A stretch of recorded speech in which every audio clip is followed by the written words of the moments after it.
What's up, jerks? It's your old buddy Ben, and today we're taking a look at my favorite team on OG Tecmo Bowl, Cleveland. It's very important to note that the original Tecmo Bowl had the players' licenses, but not the franchise licenses. So we're not talking about the Cleveland Browns. We're talking about the Cleveland, what appears to be a dinosaur with a snake's tongue. So the Cleveland dinosaur snake monsters. I don't know. What I do know, it's a much better logo than Denver's.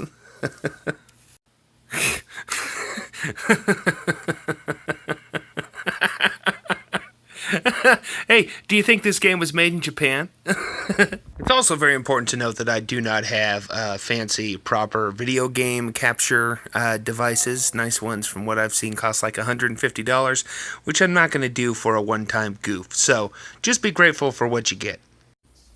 Cleveland quarterback Bertie Kosar is in the Tecmo Bowl middle class. He's not some fancy ass like Dan Marino, but he's not a welfare bum like Jack Trudeau either. He does his job, and when he gets home from work, he expects dinner to be on the table. And he wants to know why he's got to talk to a computer for 20 goddamn minutes just to get his cable hooked up in 2017. Then he gets transferred to a guy who's obviously in Pakistan and says his name is Mike. Oh, Mike, is it? Hey, do you think I could speak to an American Mike? Is that too much to ask? What about Hillary's emails? Anyway, the receiving core of Reggie Langhorne, Ozzie Newsome, and Webster Slaughter is solid, and the pass routes are all pretty good in the Cleveland playbook. So, ultimately, it's a nice passing attack.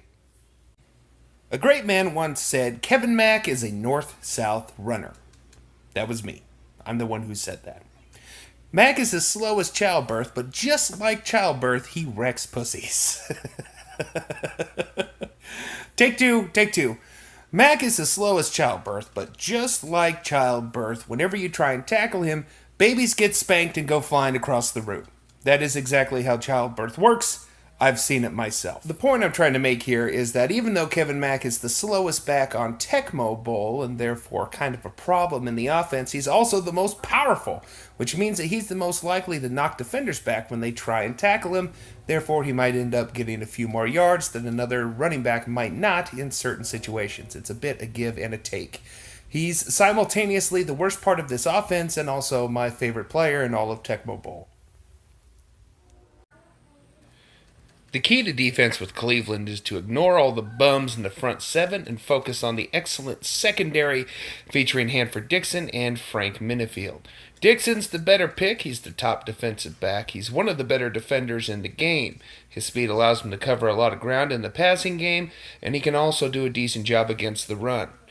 Bottom defensive back Frank Minifield is a fine player in his own right, though not quite as good as Hanford, so he doesn't get picked as often. Let me tell you something, it's not easy being Frank Minifield. Everyone's always going on, Hanford Dixon. Hey Frank, Hanford's one of the best defensive players in the game. Why can't you be more like him, Frank? Well, let me tell you something, Frank knows a few things about Hanford. Things that would make your ears bleed. Hey, why don't you ask Hanford what that cream in his bathroom cabinet is for? You go ask him, and then you come back, and Frank will tell you the truth. He'll tell you the truth about your golden boy, Hanford Dixon. Anyway, Cleveland has a good defense.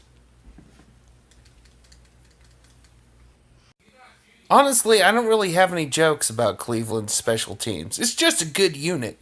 Gerald McNeil is one of the best return men on the game, and it's one of the most important positions in Tecmo Bowl, so Cleveland's very well positioned in that regard. And the punter, whose name is unimportant because he's a punter, is really good as well. Field position is a big deal in this game, and Cleveland is well suited against anybody, no matter who they are playing.